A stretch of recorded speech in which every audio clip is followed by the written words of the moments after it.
en Europe d'abord et ensuite en France pour M. Bougnoux. Le panorama en Europe des jeux en ligne, qu'est-ce que ça donne aujourd'hui? Ça donne que c'est la première fois qu'on fait ce genre d'événement en France sans avoir peur d'être mis en prison par la police. C'est déjà une bonne nouvelle. Je dis ça mais sans ironie parce que c'était le cas il y a encore pas très longtemps. C'est une industrie qui est sortie des ténèbres il y a très peu de temps. La France fait partie des quelques États européens qui ont décidé de réguler, donc de prendre une législation sur le jeu en ligne. C'était pas le cas il y a encore 6 mois. Donc il y a 6 mois en France, les jeux en ligne étaient considérés comme étant une activité parfaitement illégale. C'est encore le cas dans beaucoup d'États européens, donc c'est difficile de faire un panorama du jeu en ligne en Europe parce qu'il est encore en grande partie souterrain. On connaît les chiffres évidemment qui sont déclarés par les opérateurs qui ont des licences ou des agréments en France, puisqu'ils sont obligés de montrer patte blanche sur leurs chiffres. Mais on est encore dans un contexte européen où la majorité des États membres n'ont pas encore pris de législation et où ces acteurs évoluent entre le gris, le blanc, le noir, on ne sait pas très bien. Ces chiffres en quelques mots ou en quelques chiffres, qu'est-ce que ça donne au niveau de l'Europe, au niveau mondial, au niveau de la France? J'ai 14 chiffres à vous donner qui sont tous exactement différents. Donc on parle de 1 milliard d'euros. On parle parfois de 10 milliards d'euros. Le problème, c'est qu'il y a une grande partie de cette industrie qui n'est pas... qui sort de la zone noire, qui est dans zone grise, voilà. Qui arrive péniblement et lentement dans la zone blanche. Monsieur Bougnoux, au niveau de la France, comment est-ce qu'on peut dresser un petit tableau de ce secteur qui est tout nouveau, en fait, au niveau légal, en tout cas?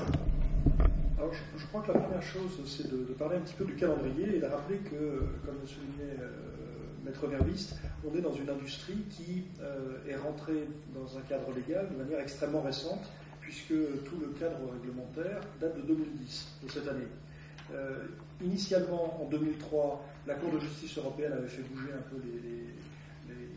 les réglementations nationales, essentiellement italiennes, et puis il y a eu un espèce d'effet de domino à travers l'Europe, et on a eu en mars 2008 une annonce du gouvernement comme quoi il y aura une évolution réglementaire, et plus récemment en mai 2010, une loi qui a été votée et qui a permis d'obtenir pour certains opérateurs qui avaient tout bien fait comme il fallait, des agréments qui leur permettent aujourd'hui, de manière tout à fait légale, d'exercer l'activité d'opérateur de jeux en ligne en France avec des internautes français. Donc ça veut dire que si on envoie un CV, par exemple, à un opérateur de jeux en ligne en France, on ne risque pas d'aller en prison ou d'être repéré par la CIA. C'est légal, on peut, ça pignon sur rue. C'est un secteur qui est blanchi, entre guillemets, aujourd'hui. Alors, je pense que Maître Verbiste sera beaucoup plus pertinent pour parler du sujet, mais c'est vrai que... Le terme blanchi, ils ne vont pas trop aimer. Hein. Non, je le retire. C'est quand même des casinos en ligne. Hein. Je parlais des jeux en ligne qui étaient illégaux avant ces fameux agréments, justement. Alors, les salariés n'ont jamais été poursuivis, ni même les internautes français qui jouaient sur des sites ou qui jouent encore sur des sites illégaux. Ce sont les mandataires sociaux des sociétés incriminées qui ont parfois eu quelques surprises au passage de frontières. Ça se traduisait comment, par exemple? Quelques heures ou quelques jours de prison, des grosses amendes, des accords avec des juges d'instruction. Donc ça c'est fini, c'est un secteur aujourd'hui... Alors c'est fini, non, parce qu'on a trois catégories. On a le marché blanc, si on regarde la situation française, avec des sites internet qui sont en .fr, qui ont l'agrément de l'ARJEL, de l'autorité de régulation des jeux en ligne, qui ont présenté des dossiers entre 5 000 et 10 000 pages. Alors il y a quelques spécialistes dans la salle du secteur qui connaissent bien cette partie technique en particulier. Nous on a accompagné une quinzaine d'opérateurs dans ce processus. On a une zone grise avec des gens qui sont par exemple basés à Malte ou à Gibraltar, qui eux s'appuient sur un cadre européen, mais qui dans les faits sont plutôt légaux dans certains pays, mais qui ne le sont pas en France. Et puis on a des sites un peu farfelus qui eux ne présentent absolument pas les joueurs.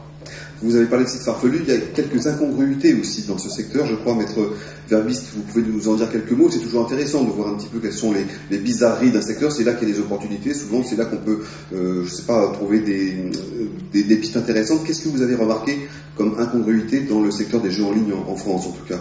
Il faut pas imaginer que toute la réforme est incongrue. Elle est d'abord la bienvenue. C'est assez que la France a fait, comme l'Italie l'avait expérimenté 2-3 ans avant. Ce sont des processus qui sont très nouveaux au niveau technique, au niveau fiscal, ça bouscule beaucoup de choses. Donc forcément, on y va à tâtons, on essaye par essai-erreur. Alors, ce qui pour le moment pose problème, c'est essentiellement la fiscalité. C'est une fiscalité qui est absolument écrasante. Elle l'est surtout parce qu'elle est basée sur le chiffre d'affaires des sites et pas leur produit brut des jeux. Un casino en dur en France, il est taxé sur le produit brut des jeux, c'est-à-dire ce que le joueur mise, paye, moins ce qu'il reçoit et ce qu'il gagne.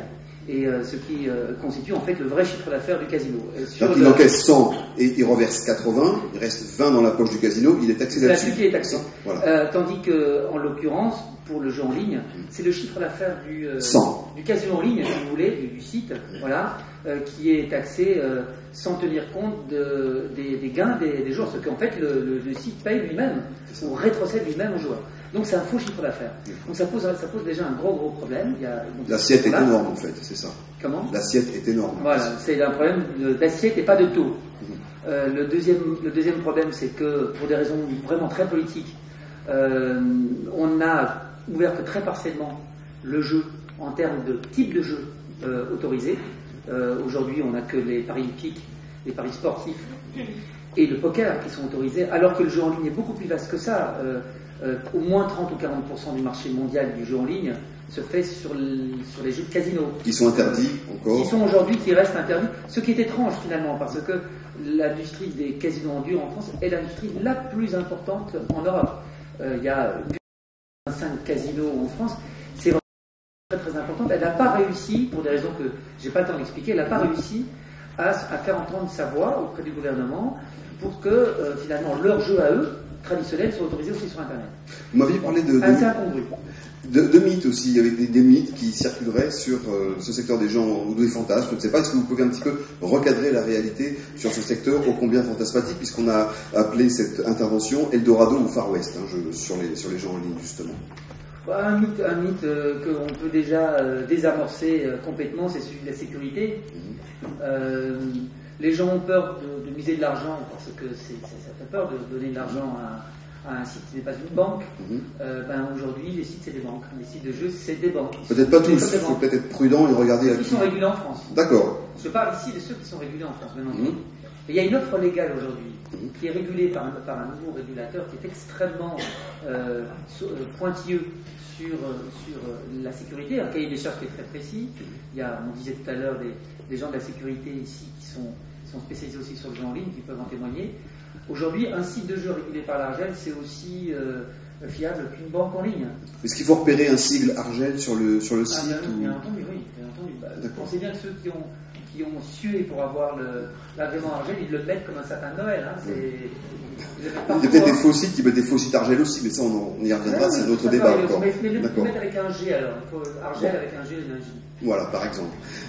Monsieur Bougnu, au niveau de l'emploi finalement, quelles sont les opportunités ou les pistes que ce secteur peut offrir en termes de recrutement? Qu'est-ce qu'on constate aujourd'hui au niveau des profils recherchés, par exemple? Alors, ce que nous voyons, c'est qu'on est dans une industrie très jeune. Il y a 12 ans, le jeu en ligne n'existait pas. Toute cette industrie s'est créée en quelques années. Et puis, jusqu'à il y a 6 mois, pour le cas français, un opérateur qui touchait le marché français devait opérer depuis Malte, Gibraltar, ou le Canada, ou en tout cas dans des zones un peu exotiques. Aujourd'hui, les opérateurs qui ont obtenu l'agrément rapatrient leurs équipes en France, et puis c'est offre parce qu'il y a des besoins de marketing, il y a besoin de RH pour gérer ça, et puis toutes les fonctions d'entreprise doivent être présentes, et de nombreuses entreprises s'équipent et se structurent avec des équipes françaises. D'ailleurs, on a une étude qui est sortie au niveau européen qui montre que l'industrie des jeux d'argent en ligne est le secteur économique qui a la plus forte croissance à travers toute l'Europe dans le cadre de la croissance de l'emploi. Les mots-clés pour trouver l'étude sur Internet, si c'est trouvable, qu'est-ce qu'on... C'est sorti dans Capital, ou ça va sortir dans quelques jours dans Capital. D'accord, très bien. Maître Verbiste, existe-t-il des... C'est pas Challenge, dommage. À mon avis, c'était déjà sorti dans Challenge. Ça doit être pour ça, effectivement. Merci. Maître Verbiste, y a-t-il Oui. Y a-t-il des postes ou des secteurs au niveau juridique qui attirent l'attention ou qui attirent, qui sont extrêmement demandés par les sites de jeux en ligne? Est-ce que ces profils juridiques sont importants ou moins, puisque maintenant qu'il y a l'agrément, on n'a plus besoin de se battre sur les questions de droit? Il y a un marché, je ne dis pas qu'il est énorme, mais il y a un marché juridique qui est en train de se développer en relation avec le jeu en ligne. Il n'y a pas uniquement les cabinets d'avocats, Parce qu'il y a beaucoup des sociétés qui ont obtenu des agréments sont des sociétés étrangères, qui ont créé des filiales françaises et qui ont commencé donc comme des start-up, mais qui sont des faux start-up, parce que derrière il y a des grands groupes. Et donc ils ont vocation à grandir. Et quand ils grandiront, ils auront à terme des directeurs de ressources humaines, des directeurs juridiques, etc.